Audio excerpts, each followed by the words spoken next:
پانی کی لائنوں کے بار بار پھٹنے سے لانڈھی کے تمام 36 سیکٹرز شدید آبی بحران کا شکار ہیں۔ لانڈھی کو یومیہ 35 سے 40 ملین گیلن پانی درکار ہے، لیکن اوسطاً صرف 15 سے 20 ملین گیلن پانی فراہم کیا جا رہا ہے، جس سے شہریوں کی مشکلات میں اضافہ ہو گیا ہے۔ تفصیلات رضوان احمد کی رپورٹ میں دیکھیے۔ لانڈھی میں پانی کی قلت، 36 سیکٹرز کے مکین شدید پریشان ہو گئے۔ لانڈھی کے سیکٹر 36 بھی زمان آباد میں صورتحال انتہائی سنگین ہے، جہاں 1000 گیلن پانی کی ٹنکی 1800 روپے تک فروخت ہو رہی ہے۔ علاقہ مکینوں کا کہنا ہے کہ ہم روزانہ مہنگے پانی کے لیے مجبور ہیں۔ صرف بڑی لائنوں کی نہیں بلکہ سب لائنوں کی فوری مرمت کی ضرورت ہے تاکہ پانی کی منصفانہ اور مستحکم فراہمی یقینی بنائی جا سکے۔ بہت زیادہ مسئلے مسائل ہو رہے ہیں پانی کے اندر۔ اب تو یہ جو لائن پڑ گئی ہے، اب تو اور مسئلے مسائل ہو جائیں گے، 5 دن اور غائب ہو جائیں گے۔ پانی کی ٹنکی عائد کرتے ہیں، میٹھے پانی کی جو ٹنکی ہے 1800 روپے کی، اور دوسری جو کھارے پانی کی 1500 روپے کی۔ شہریوں نے مطالبہ کیا ہے کہ ہنگامی بنیادوں پر مرمت کا کام مکمل کر کے پانی کی فراہمی بحال کی جائے۔ ابھی دیکھیں، اس سے پہلے جو لائن پھٹی ہے ہمیں اتنا پانی کی پریشانی ہوئی ہے، صحیح ہے۔ ہم جو ٹنکی خرید رہے تھے 1000 روپے کی، ابھی وہ ہم 1800 روپے کی خرید رہے ہیں، تو مزید 72 انچ کی پھر لائن پھٹ گئی ہے، تو ابھی پانی بحال ہوا نہیں ہے یہاں پر، اور مزید یعنی کہ ہمیں پریشانی ہوگی، یعنی کہ یوں کہا جائے وہ ٹنکی ہم اب 2500 روپے کی خرید رہے ہیں۔ لانڈھی کے مکینوں کا کہنا ہے کہ اگر فوری اقدامات نہ کیے گئے تو پانی کی قلت مزید سنگین صورتحال اختیار کر سکتی ہے۔ کیمرامین امجد علی کے ساتھ رضوان احمد، سٹی 21۔ بڑھتی شہری آبادی، رہائش کی کمی، موسمیاتی خطرات اور ماحولیاتی دباؤ ایشیا پیسفک خطے کو تباہ کاری سے بچانا ناگزیر۔ Asia Pacific shelter and settlements forum کی اختتامی تقریب، وزیر اعلیٰ مراد علی شاہ کہتے ہیں کہ سندھ موسمیاتی تبدیلی کے تباہ کن اثرات کا براہ راست سامنا کر چکا ہے۔ اقصی شاہد کی رپورٹ دیکھیے۔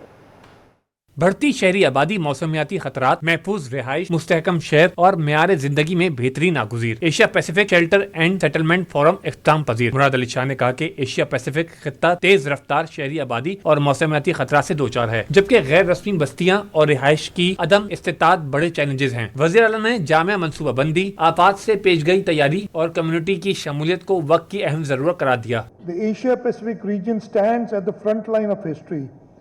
We are urbanizing faster than any other region in the world. We are also warming faster than most. From rising seas to raging floods, from informal settlements to widening inequality, the pressure on our cities are immense. But pressure can either break systems or transform them. اس موقع پر وزیر آبپاشی جام خان شورو نے ٹھٹا، جامشورو اور حیدرآباد میں کیے گئے اقدامات سے آگاہ کیا۔ We recognize our responsibility to ensure that the insights gained here reform our development planning processes, our sectorial strategies and our long-term climate commitments. Conference میں وزیر اعلیٰ نے فورم کے منتظمین اور مندوبین کی مہارت، ویژن اور عزم کو سراہتے ہوئے موجودہ اور آنے والی نسلوں کے لیے پائیدار بستیاں تعمیر کرنے کا عزم کا اعادہ کیا۔ آپ کو بتائیں، ٹرانسپورٹرز کو ناردرن بائی پاس پر ٹرک سٹینڈ کی یقین دہانی تاحال پوری نہ ہو سکی۔ سینئر نائب صدر گڈز کیئر ایسوسی ایشن سفیر شاہین نے کہا ہے کہ متبادل پارکنگ نہ ملنے تک گاڑیاں ماڑی پور ٹرک اڈے پر ہی کھڑی رہیں گی۔ انہوں نے کہا کہ پارکنگ کی منتقلی سے شہر کے ٹریفک مسائل میں واضح کمی آ سکتی ہے۔ کاوش میمن کی رپورٹ دیکھیے۔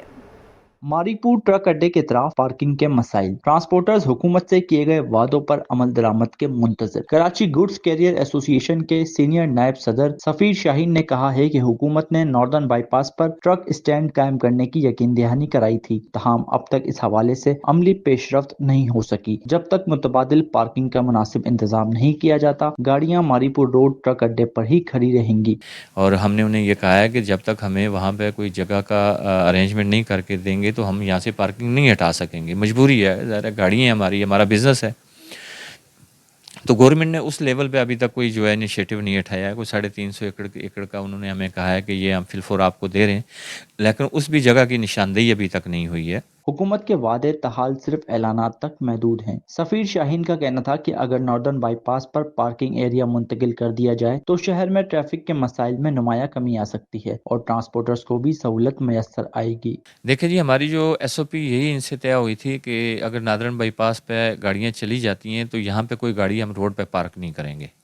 کوئی بھی گاڑی پارکنگ پہ پابندی لگا دی ہوگی، اور جو گڈس ٹرانسپورٹ کا کام چل رہا ہے یہ یہاں پہ وہی گاڑی آئے گی جس نے لوڈ کرنا ہوگا مال، خالی گاڑی یہاں کھڑی نہیں ہوگی۔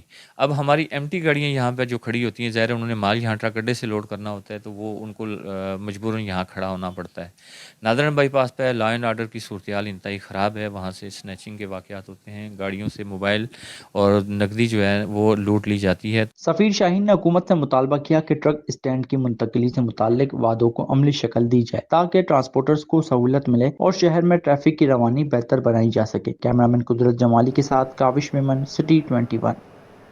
یہاں آپ کو بتائیں ای وی چارجنگ یونٹ لگانا گھمبیر ہو گیا ہے۔ پاکستان پیٹرولیم ڈیلرز ایسوسی ایشن کے ممبر مینیجنگ کمیٹی عبدالحسیب خان کہتے ہیں ای وی چارجنگ یونٹ لگانے کے لیے مختلف اداروں سے رجوع کرنا پڑتا ہے، ایک یونٹ لگانے میں کئی ماہ لگ جاتے ہیں۔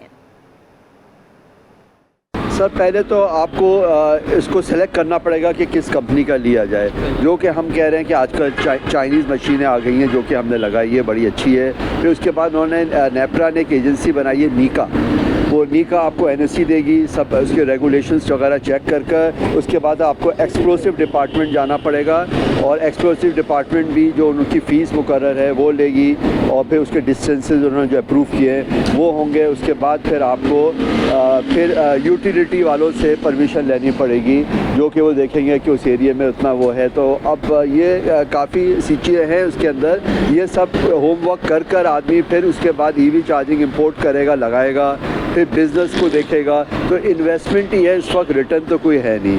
گورنمنٹ نے بڑی اچھی اس کے لیے نکالی اسکیم کہ ہم منیمم ریٹس پہ اس پہ دیا کریں گے فاسٹ چارجر میں، اور اس کو ریگولیٹ کر دیا ہے۔